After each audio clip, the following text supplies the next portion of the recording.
Dünən axşam 23 radələrində Şəkinin Bidez kəndində ana azyaşlı uşağı ilə qonşuya yas yerinə getmək istədikdə, yolda uşağının üstünə canavar atılaraq baş nahəsindən dişləyib. Qışqırıq səslərinə gələn oğlu atasının canavarla vuruşduğunu görüb. Durmuşduq orada. Bir də gördük, qardaşımla idim orada. Bir də gördük, qadınların qışqırıq səsi gəldi. Elə durduq, qaçdıq tez ora. Gördüm, elə atam boğub canavarı. Canavar üstünə tullananda yıxıb salıb maşının altına boğub.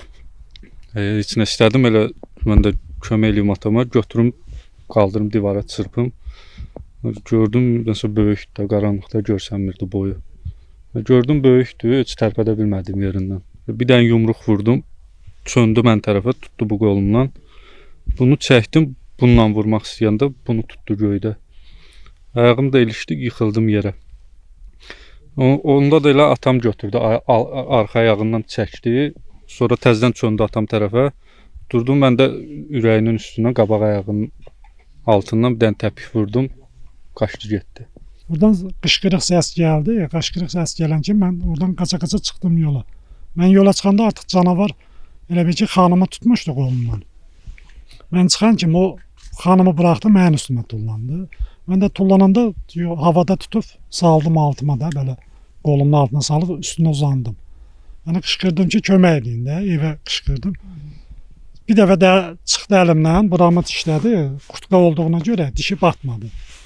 Çıxandan sonra bir dəfə də əlindən tutub çəkmək istədim ki, tutum, onda əlim ağzına girdi, əlimi yaraladı. O momentdə oğlum gəldi, çatdı. Sonra oğlumu da yaraladı qollarını.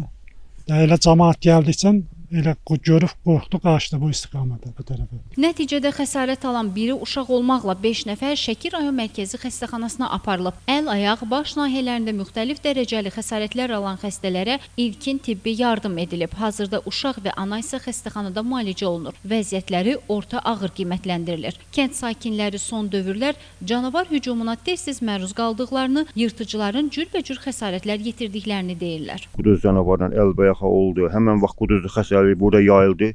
Kəndimizin 4 atı öldü. Qonşu kəndlərdə nə qədər mal-qara tələf oldu. Nə bilim, dəhşətli ziyanlıqlar oldu da. Yəni tez-tez. Başqa, bəli, orada başqa adamlar yaralamışdı. Onlar sağ qaldılar, qəzafət. Bidez kənd icra nümayəndəliyindən bildirildi ki, bu barədə tərəfimizdən aidiyyatı qurumlara məlumatlar verilib, yırtıcının zərərsizləşdirilməsi üçün tədbirlər görülməsi xahiş olunub. Rəhman Həkimzadə, Sona Buynina, Həcər Həsənova bugün informasiya proqramı üçün.